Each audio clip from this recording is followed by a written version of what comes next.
Vous êtes peut-être en train de vous épuiser pour quelqu'un, tout en appelant cela de l'amour.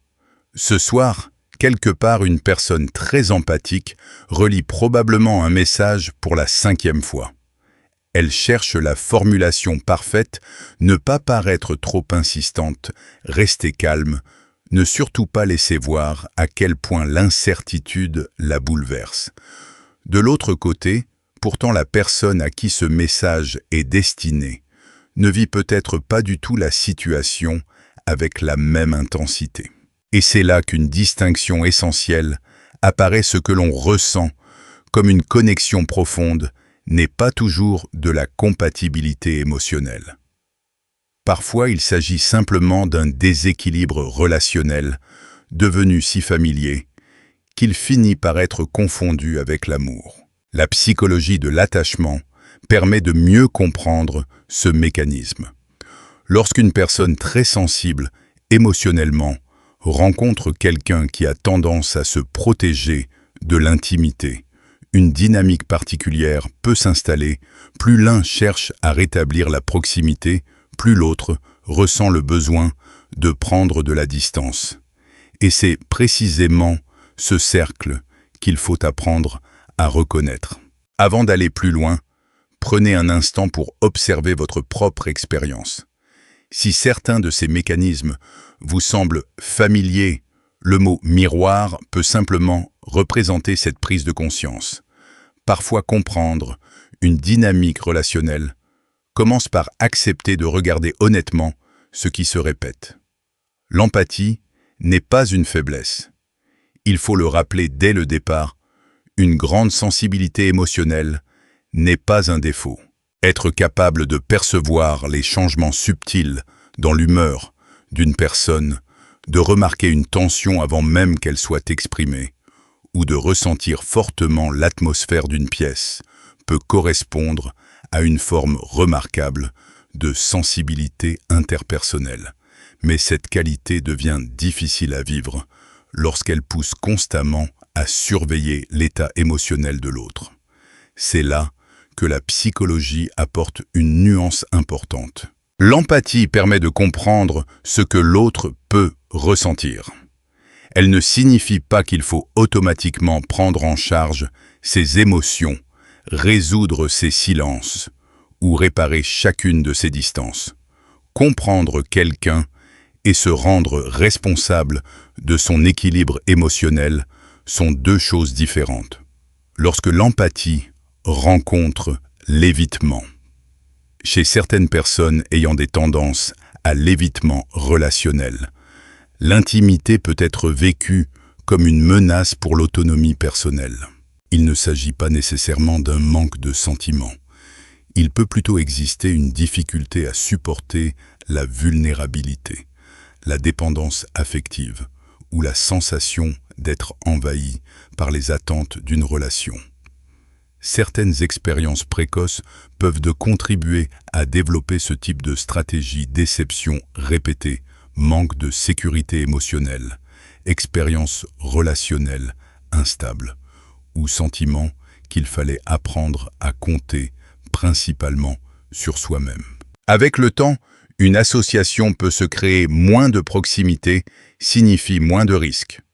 Lorsque cette stratégie est profondément ancrée, une personne peut instinctivement chercher davantage d'espace dès qu'une relation devient émotionnellement intense. Et c'est précisément à ce moment-là que le piège peut se refermer. Le premier schéma: courir après le réconfort. Imaginez une personne qui devient silencieuse ou plus distante.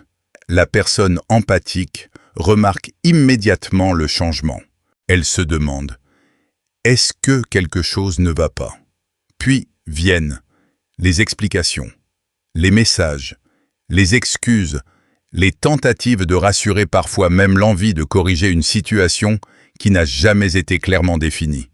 Peu à peu, les propres besoins passent au second plan. Pour la personne empathique, ce comportement peut sembler généreux. Elle peut croire qu'elle fait preuve de patience, de maturité ou d'amour. Mais psychologiquement, quelque chose d'autre peut être en train de se produire. Elle peut être en train de prendre progressivement la responsabilité de maintenir seule l'équilibre émotionnel de la relation. Et plus ce fonctionnement se répète, plus une asymétrie s'installe. Une personne se retire, l'autre poursuit. Une personne garde le silence, l'autre tente de le remplir. Une personne hésite, l'autre redouble d'efforts pour préserver le lien. Le problème n'est donc pas l'empathie elle-même. Le problème apparaît lorsque l'empathie devient une obligation permanente de réparer, rassurer et poursuivre. Quand l'effort devient déséquilibre. Chaque fois qu'une seule personne fait systématiquement le premier pas, une dynamique implicite peut progressivement se former. L'autre n'a plus besoin de prendre autant d'initiatives, puisque quelqu'un finit toujours par revenir. Ce fonctionnement ne signifie pas automatiquement que l'autre personne est cruelle manipulatrice ou incapable d'aimer. Il peut simplement renforcer une habitude relationnelle dans laquelle les responsabilités deviennent inégales. Une relation saine demande pourtant une certaine réciprocité. Il ne s'agit pas de compter chaque message, chaque appel ou chaque geste d'affection comme s'il s'agissait d'un tableau comptable. Il s'agit de sentir que les deux personnes participent réellement au lien. L'une ne devrait pas être constamment en train de courir après la proximité pendant que l'autre décide seule de la distance. Imaginez deux personnes qui avancent ensemble sur un même chemin. Si l'une avance constamment, tandis que l'autre reste immobile, ce n'est plus véritablement une marche à deux. La première finit par porter presque tout le mouvement de la relation. Et à long terme, cette situation épuise. Elle peut également fragiliser quelque chose de fondamental, la confiance en soi. La personne empathique commence alors à se demander « Que dois-je faire pour que cette personne reste proche ?» Mais la question la plus importante est peut-être différente. Pourquoi est-ce toujours à moi de maintenir cette proximité? C'est souvent à cet endroit que commence une véritable prise de conscience. L'objectif n'est pas de devenir froid, distant ou indifférent. Il est d'apprendre à faire la différence entre aimer quelqu'un et courir après quelqu'un, entre comprendre une personne et porter ses émotions à sa place, entre offrir de la présence et abandonner progressivement ses propres besoins pour obtenir quelques instants de proximité. L'empathie devient beaucoup plus saine lorsqu'elle s'accompagne de limites, de réciprocité et de respect de soi. Car une relation équilibrée ne demande pas à une seule personne de prouver continuellement qu'elle mérite d'être choisie. Le deuxième schéma, devoir prouver sa valeur. Parlons maintenant du deuxième schéma. Celui-ci est plus discret, parce qu'il peut facilement se cacher derrière une apparence de maturité et de communication saine. Il consiste à vouloir expliquer pourquoi l'on mérite d'être aimé. Lorsqu'une personne très empathique ressent de la froideur ou de la distance chez son partenaire, elle peut commencer à expliquer sa propre valeur. Je sais écouter. Je suis présent quand quelqu'un a besoin de moi. Je fais attention aux sentiments des autres. Je ne te traiterai jamais comme ton ancienne relation a pu le faire. En apparence, cela ressemble à une tentative de communiquer clairement. Mais derrière ces paroles peut se cacher quelque chose de plus fragile, le besoin d'être rassuré sur sa propre valeur. Comme si la personne devait présenter son dossier, énumérer ses qualités et démontrer qu'elle mérite suffisamment d'attention pour être choisie. Et c'est là que le problème commence. La véritable estime de soi n'a pas besoin d'être plaidée devant quelqu'un. Lorsqu'une personne ressent constamment le besoin de convaincre l'autre de sa valeur, cela peut révéler une inquiétude plus profonde. Et si cette personne ne voyez pas naturellement ce que je peux apporter. Dans une dynamique où l'un des partenaires recherche beaucoup de proximité, tandis que l'autre protège davantage son espace personnel, cette quête de validation peut paradoxalement augmenter la tension. Plus la personne anxieuse cherche à démontrer qu'elle est digne d'amour, plus elle risque de placer son équilibre émotionnel entre les mains de l'autre. Et le cercle recommence distance, inquiétude, justification, besoin de réassurance, nouvelle distance. Ce n'est pas nécessairement une question de mauvaise intention. C'est souvent une dynamique relationnelle qui s'auto-entretient. Le troisième schéma, porter la responsabilité de la distance de l'autre. Voici maintenant le troisième schéma. C'est probablement l'un des plus silencieux et aussi l'un des plus épuisants. Il apparaît lorsqu'une personne prend progressivement sur elle la responsabilité du retrait émotionnel de son partenaire. L'autre devient distant. Il communique moins. Il semble plus froid. Parfois, il ne donne même aucune explication claire. Et au lieu de se demander « que se passe-t-il de son côté ?», la personne empathique se tourne immédiatement vers elle-même. Qu'est-ce que j'ai fait? Est-ce que j'ai demandé trop d'attention? Est-ce que j'ai été trop présente? Est-ce que j'aurais dû lui laisser davantage d'espace? Cette tendance peut sembler extrêmement compréhensive. Pourtant, lorsqu'elle devient automatique, l'empathie peut finir par se retourner contre celui ou celle qui la possède. L'empathie devrait permettre de mieux comprendre l'autre sans effacer ses propres émotions. Elle ne devrait pas conduire à accorder une compréhension infinie aux difficultés de l'autre tout en considérant ses propres besoins comme excessifs ou gênants. C'est une distinction essentielle. Comprendre qu'une personne peut avoir peur de l'intimité ne signifie pas qu'il faut accepter indéfiniment l'absence de communication. Comprendre son besoin d'espace ne signifie pas que l'on doit abandonner son propre besoin de sécurité émotionnelle. Comprendre ses blessures n'oblige pas à vivre continuellement dans les conséquences de ces blessures. Ce que cette dynamique peut installer dans une relation. Lorsqu'une personne assume systématiquement la responsabilité du retrait de l'autre, une habitude relationnelle peut se créer. L'un se retire. L'autre cherche immédiatement ce qu'il aurait pu faire de travers. L'un garde ses distances. L'autre modifie encore son comportement pour éviter de provoquer un nouveau retrait. Avec le temps, cela peut créer un déséquilibre profond. La personne qui se retire n'a plus véritablement besoin d'expliquer ce qui se passe, puisque l'autre trouve immédiatement une explication à sa place. Il ne s'agit pas forcément de manipulation consciente, mais même sans intention de contrôler une telle dynamique, peut donner naissance à une forme de pouvoir déséquilibré. Et c'est précisément pourquoi les limites sont importantes. Le respect ne se gagne pas en se faisant plus petit. Voici peut-être la partie la plus difficile à accepter. Le respect ne se construit pas en diminuant constamment ses propres besoins.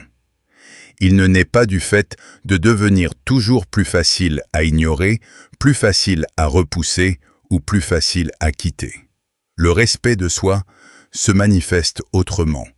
Il apparaît lorsqu'une personne connaît ses limites et accepte de les respecter elle-même. Une limite n'est pas une menace. Ce n'est pas une punition. Ce n'est pas une stratégie destinée à provoquer une réaction. C'est simplement une manière de dire « Voici ce qui est acceptable pour moi et voici ce qui ne l'est pas ». Et surtout, une véritable limite doit être suivie d'une action cohérente.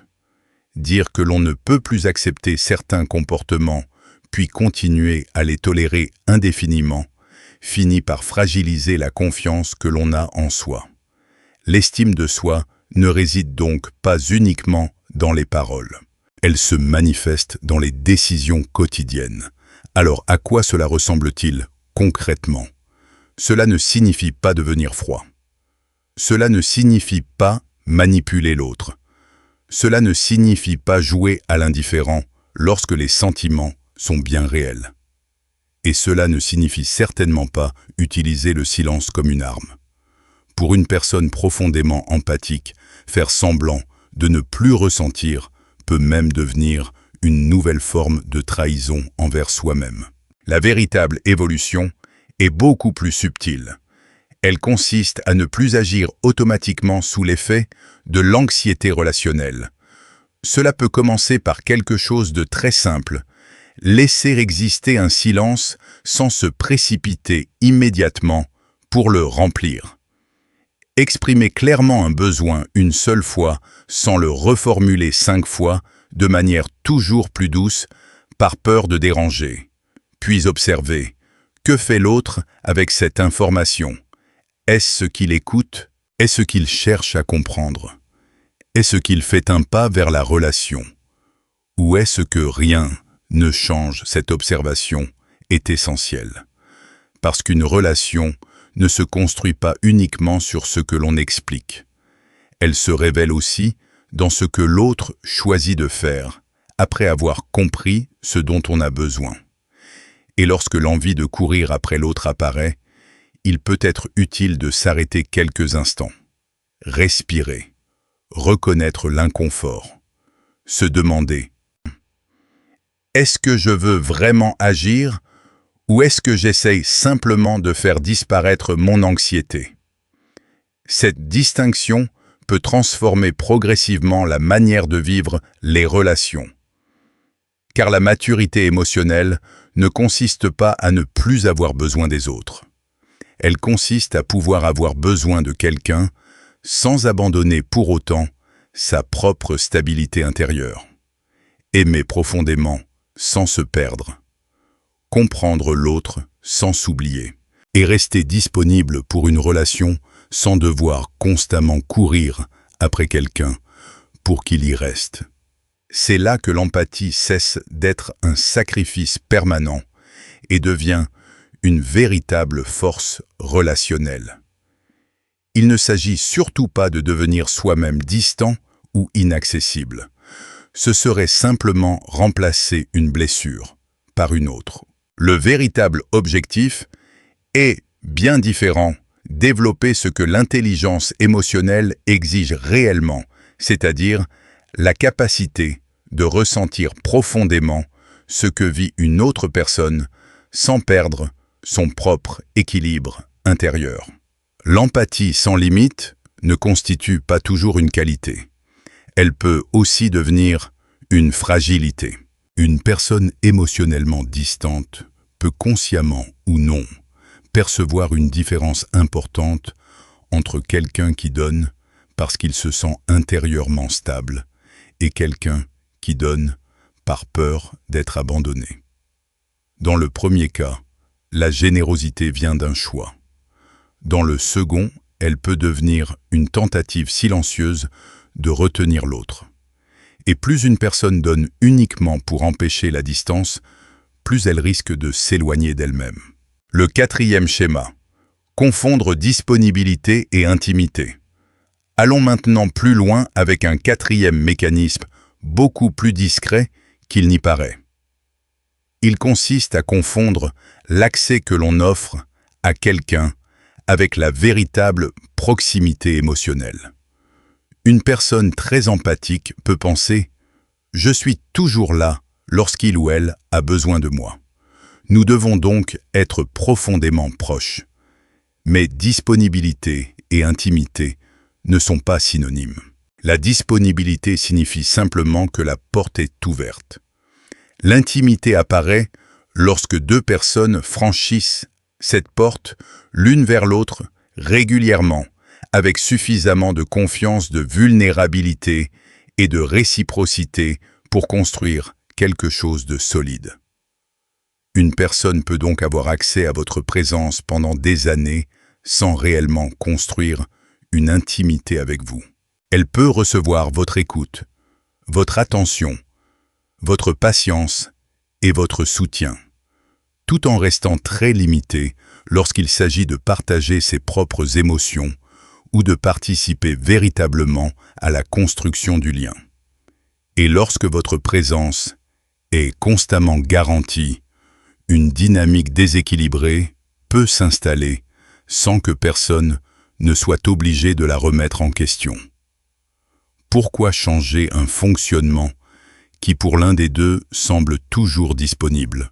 C'est une vérité difficile à accepter. Dans une relation saine, votre constance peut être une grande qualité. Mais dans une relation déséquilibrée, cette même constance peut parfois permettre aux problèmes de durer beaucoup plus longtemps. Ce n'est pas votre fidélité qui est mauvaise. Ce n'est pas votre capacité à comprendre qui doit disparaître. La question est plutôt de savoir à qui vous offrez cette disponibilité, dans quelles conditions et avec quelle réciprocité. Donner généreusement ne signifie pas donner sans limite. Le 5e schéma. Confondre intensité et profondeur. Voici maintenant un autre mécanisme qui peut maintenir une personne empathique dans une relation pendant très longtemps, sans qu'elle comprenne immédiatement pourquoi. Il s'agit de confondre l'intensité émotionnelle avec la profondeur du lien. Lorsqu'une personne habituellement distante se montre soudainement plus ouverte, même pendant quelques minutes, l'expérience peut sembler extraordinaire. Un message inattendu, une conversation particulièrement sincère, un moment où l'autre paraît enfin présent, attentif et émotionnellement accessible. Ces instants peuvent prendre une importance disproportionnée. L'esprit les repasse en boucle. On leur attribue une signification particulière. Et une pensée apparaît.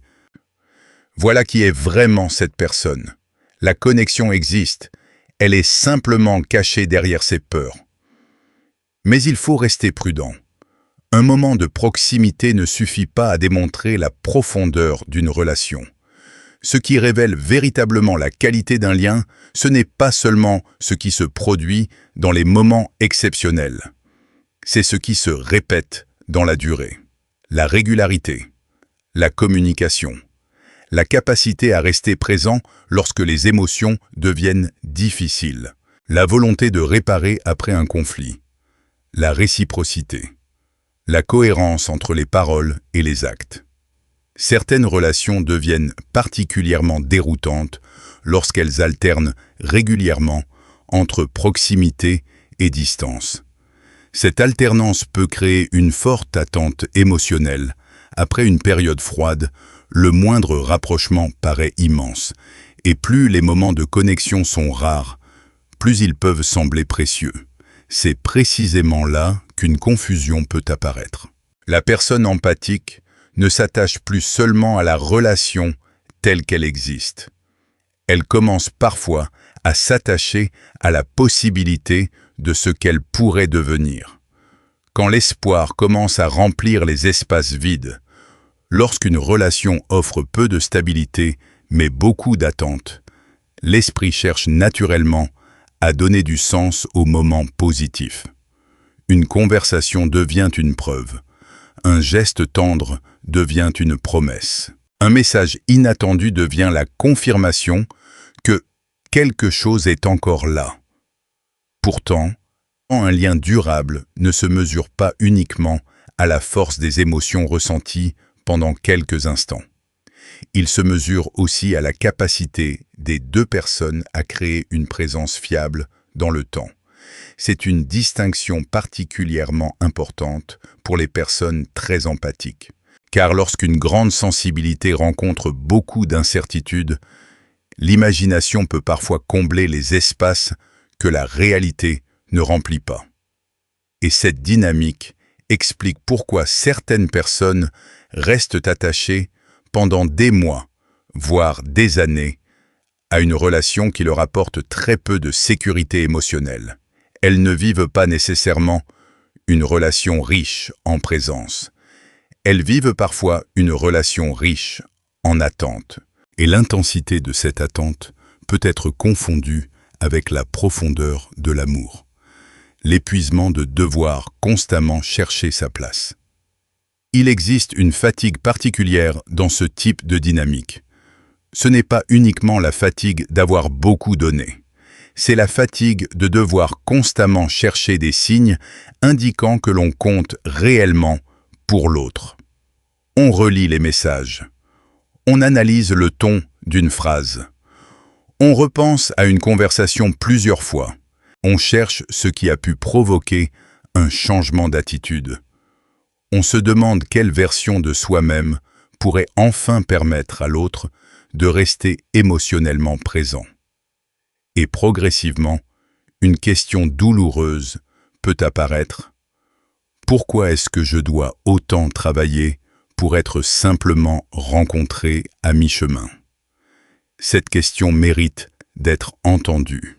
Parce qu'une relation équilibrée ne devrait pas exiger une surveillance permanente de chaque signe, chaque silence et chaque changement d'humeur. L'intelligence émotionnelle ne consiste pas à devenir moins sensible. Elle consiste à apprendre à distinguer ce que l'on ressent de ce que la relation démontre réellement. Un lien profond n'est pas seulement celui qui fait ressentir énormément de choses. C'est celui dans lequel les deux personnes peuvent progressivement se sentir en sécurité, entendues, respectées et libres d'être elles-mêmes. Et parfois, la prise de conscience la plus importante n'est pas comment faire pour que cette personne se rapproche, mais plutôt est-ce que cette relation telle qu'elle existe réellement aujourd'hui répond aussi à mes besoins fondamentaux? Cette question ne condamne personne. Elle ne transforme pas automatiquement l'autre en personne toxique. Elle permet simplement de revenir à un principe essentiel. Une relation ne devrait pas être évaluée uniquement à partir de son potentiel, mais aussi à partir de ce qu'elle offre concrètement, de façon répétée dans la réalité. Et l'ironie la plus douloureuse, c'est que la version de vous-même qui pourrait réellement susciter le respect, celle qui pourrait même favoriser une relation plus saine, est précisément celle qui cesse de chercher à prouver sa valeur. C'est la version de vous qui sait ce qu'elle vaut sans avoir besoin que cette valeur soit constamment confirmée par une personne qui elle-même éprouve des difficultés à exprimer la reconnaissance, l'affection ou la proximité émotionnelle. Il y a ici une réflexion essentielle à garder à l'esprit. L'attachement évitant n'est pas nécessairement un défaut de caractère. Dans de nombreux cas, certains comportements de mise à distance peuvent être liés à des expériences précoces marquées par l'inconstance émotionnelle, l'intrusion ou l'absence de réponse adaptée aux besoins affectifs. Comprendre cette origine peut favoriser davantage de compassion et de nuance. Mais comprendre la blessure émotionnelle d'une autre personne ne signifie pas devoir négliger la sienne. Il est possible de comprendre pourquoi quelqu'un éprouve des difficultés avec l'intimité, tout en refusant de se diminuer pour rendre cette difficulté plus facile à supporter. Ces deux attitudes ne sont pas contradictoires. Au contraire, être capable de tenir ensemble la compréhension de l'autre et le respect de soi constitue l'une des formes les plus solides de maturité émotionnelle. Les personnes très empathiques qui finissent par établir des relations plus équilibrées ou qui cessent progressivement de s'enfermer dans des relations fondées sur la distance et l'incertitude développent souvent une capacité essentielle. Elles ne confient plus entièrement leur sentiment de sécurité émotionnelle à l'humeur d'une autre personne. Elles cessent d'interpréter le retrait de quelqu'un comme une preuve de leur propre insuffisance. Elles apprennent également à tolérer l'incertitude sans ressentir immédiatement le besoin de réparer la situation, d'apaiser l'autre, de multiplier les explications ou de rechercher une réponse à tout prix. Au début, cela peut être profondément inconfortable. Cela peut même sembler étrange lorsque l'on a pris l'habitude de détecter les changements d'humeur autour de soi et de tenter de les apaiser avant même de reconnaître ses propres besoins. Pourtant, cet inconfort ne signifie pas nécessairement qu'une erreur est commise. Il peut simplement indiquer que le système nerveux est en train d'apprendre une nouvelle manière de fonctionner.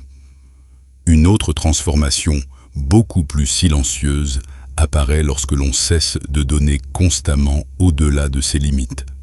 Le radar émotionnel qui autrefois surveillait sans cesse l'humeur d'un partenaire commence progressivement à se tourner vers l'intérieur.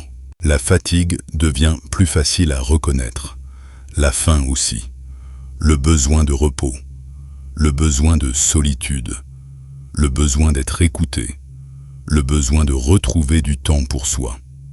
Ces besoins n'étaient pas absents auparavant. Ils étaient simplement relégués au second plan par une préoccupation devenue prioritaire, comprendre la distance de l'autre et tenter de maintenir le lien à tout prix. Ce n'est pas de l'égoïsme, c'est une forme de réajustement intérieur. En psychologie, on peut comprendre ce processus comme une reconquête progressive de l'attention portée à soi. Lorsqu'une personne a longtemps été hypervigilante face aux réactions émotionnelles de son entourage, elle peut finir par consacrer une énergie considérable à ce qui se passe chez les autres, tout en perdant le contact avec ses propres signaux intérieurs. Réapprendre à les écouter demande du temps. Et paradoxalement, cette période peut parfois sembler plus solitaire avant de devenir apaisante. Pourquoi ? Parce que l'ancien fonctionnement procurait malgré tout une impression de direction. Chercher des explications, attendre un message, analyser une distance ou tenter de rétablir constamment le lien pouvait donner l'impression d'agir. Même lorsque cette activité épuisait progressivement les ressources émotionnelles. Lorsque cette dynamique s'arrête, un espace apparaît. Et cet espace peut d'abord sembler vide, mais avec le temps, il peut devenir un lieu où l'on recommence à entendre sa propre voix.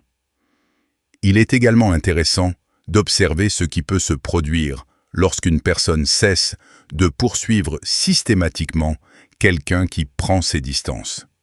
La dynamique relationnelle change. Il n'y a plus la même pression, plus la même succession de rapprochements et de tentatives pour obtenir immédiatement une réponse. Dans certains cas, cette nouvelle atmosphère peut permettre à l'autre personne de ressentir davantage de liberté et de développer une curiosité authentique envers la relation. Dans d'autres cas, elle peut simplement révéler que l'engagement reposait principalement sur la poursuite, l'attente ou la réassurance constante. Les deux situations apportent une information précieuse, car l'objectif n'est plus de deviner ce que l'autre ressent à chaque instant. L'objectif est de voir la relation telle qu'elle est réellement. Et cette clarté peut mettre fin à un épuisant jeu d'interprétation qui a parfois duré beaucoup trop longtemps. Cela ne signifie pas qu'il faille devenir froid, inaccessible ou construire des murs autour de soi. Il ne s'agit pas de remplacer la dépendance affective par l'évitement. Il s'agit plutôt de réorienter vers sa propre existence la même profondeur émotionnelle, autrefois consacrée à gérer les peurs, les silences ou les incertitudes d'une autre personne, vers ses projets, ses amitiés, ses passions, ses valeurs, sa tranquillité intérieure, et surtout vers la construction d'une identité qui ne dépend pas entièrement de la présence ou de l'approbation d'un partenaire. Une personne empathique qui retrouve cet équilibre ne devient pas moins sensible. Elle devient plus ancrée. Son empathie cesse d'être une manière de s'oublier et devient une qualité accompagnée de discernement. Sa présence peut alors devenir naturellement plus forte, non pas parce qu'elle cherche à impressionner ou à retenir quelqu'un, mais parce qu'elle n'a plus besoin de démontrer constamment qu'elle mérite d'être choisie. Et lorsqu'une personne commence à se respecter suffisamment pour ne plus courir après une relation qui la maintient dans l'incertitude, quelque chose d'essentiel change. Elle ne cherche plus seulement à être aimée. Elle commence aussi à se demander « Cette relation me permet-elle réellement d'être moi-même ? Mes besoins émotionnels ont-ils une place ici ? Est-ce que cette relation repose sur une réciprocité réelle ? Puis-je être proche de quelqu'un sans devoir constamment me remettre en question ? Ces questions déplacent le centre de gravité. Il ne s'agit plus uniquement de savoir comment être suffisamment intéressant, patient ou compréhensif pour que quelqu'un reste. Il s'agit de déterminer si la relation correspond réellement aux besoins, aux valeurs et aux limites des deux personnes. Et si certaines de ces expériences vous semblent familières, retenez ceci. Ressentir profondément n'est pas un défaut. Avoir besoin de connexion n'est pas une faiblesse. Le problème apparaît lorsque l'on tente de compenser indéfiniment une incompatibilité émotionnelle en donnant toujours davantage de soi. Une relation équilibrée ne devrait pas exiger que l'un des partenaires s'agrandisse sans cesse pour combler l'espace laissé par l'autre. La véritable maturité émotionnelle ne consiste donc pas à aimer moins. Elle consiste à aimer avec davantage de conscience, à comprendre l'autre sans s'abandonner soi-même, à faire preuve de compassion sans renoncer à ses limites, et à reconnaître qu'une relation saine ne demande pas de disparaître progressivement pour conserver sa place dans la vie de quelqu'un. Parfois, la plus grande transformation ne consiste pas à faire revenir une personne distante. Elle consiste à revenir à soi. Aucune quantité de compréhension, de patience ou de sacrifice personnel ne peut rendre une personne prête à vivre une intimité émotionnelle qu'elle n'est pas encore capable d'assumer. Ce travail lui appartient, pas à vous. Et le jour où vous cessez de chercher la sécurité affective en donnant toujours davantage quelque chose de profondément révélateur, commence à se produire. Certaines personnes qui ont tendance à prendre leur distance peuvent, lorsqu'elles ne se sentent plus poursuivies, se rapprocher progressivement. La pression qu'elles cherchaient à fuir n'est plus présente et la relation peut alors leur sembler plus libre, moins contraignante. Mais d'autres situations révèlent une réalité différente. La distance n'était peut-être pas uniquement liée à une peur de l'intimité. Elle pouvait aussi correspondre à une préférence à un manque de disponibilité émotionnelle ou simplement à une incompatibilité entre deux façons de vivre la relation. Et même si cette découverte peut être douloureuse, elle apporte quelque chose d'essentiel de l'information. Elle permet enfin de regarder la relation avec davantage de lucidité, sans que l'excès d'effort, les concessions permanentes et les tentatives répétées de réparer le lien ne brouillent encore la réalité. Avant, il fallait deviner, interpréter un silence, analyser un changement de comportement, chercher la signification cachée derrière une réponse tardive ou une période de distance. Chaque silence devenait presque une énigme qu'il fallait résoudre. Mais lorsque l'on cesse de courir après des réponses qui ne viennent pas, quelque chose change, la réalité devient plus visible. Et la clarté même lorsqu'elle fait mal constitue une base bien plus solide que l'incertitude pour construire le respect de soi. C'est peut-être là que se trouve la vérité centrale de toute cette dynamique. Le respect qu'il vienne d'une personne ayant des tendances à l'évitement ou de n'importe qui d'autre ne s'obtient pas en devenant plus petit, plus discret, plus accommodant ou infiniment indulgent, face à un manque de réciprocité. Il ne se construit pas non plus en acceptant toujours davantage dans l'espoir qu'un jour, l'autre reconnaîtra enfin tous les efforts consentis. Le véritable respect commence lorsque vous restez entier. Lorsque votre empathie demeure une qualité que vous choisissez d'offrir et non une monnaie émotionnelle que vous dépensez par peur d'être abandonné. Être compréhensif ne signifie pas tout accepter. Être patient ne signifie pas attendre indéfiniment. Aimer profondément ne signifie pas porter seul le poids d'une relation. Et surtout, une relation saine ne devrait pas demander à une personne de décoder constamment le silence de l'autre pour y trouver une preuve d'affection. La personne qui vous correspond réellement, qu'elle présente ou non certaines tendances à la prise de distance, ne vous demandera pas de vous épuiser pour maintenir le lien. Elle apportera elle aussi sa présence, ses efforts, sa capacité à communiquer, sa volonté de construire, car une relation équilibrée ne repose pas sur une seule personne qui tente continuellement de comprendre les deux côtés. Elle se construit à deux. Alors, ne confondez plus votre sensibilité avec un défaut. Le fait de ressentir profondément n'a jamais été le problème. Le problème commence lorsque la peur, la distance ou les limites émotionnelles d'une autre personne deviennent votre mission personnelle à réparer. Vous pouvez ressentir profondément. Vous pouvez rester généreux. Vous pouvez continuer à faire preuve de compassion, mais sans jamais sacrifier votre propre existence pour obtenir une place dans celle de quelqu'un d'autre. Votre empathie mérite d'être protégée par des limites. Votre générosité mérite la réciprocité. Et votre présence mérite d'être accueillie, pas constamment négociée. La véritable évolution émotionnelle commence peut-être précisément ici, lorsque l'on cesse de se demander comment devenir suffisamment parfait pour être choisi et que l'on commence enfin à se demander si la relation que l'on poursuit est capable de nous offrir la sécurité, le respect et la réciprocité dont nous avons besoin.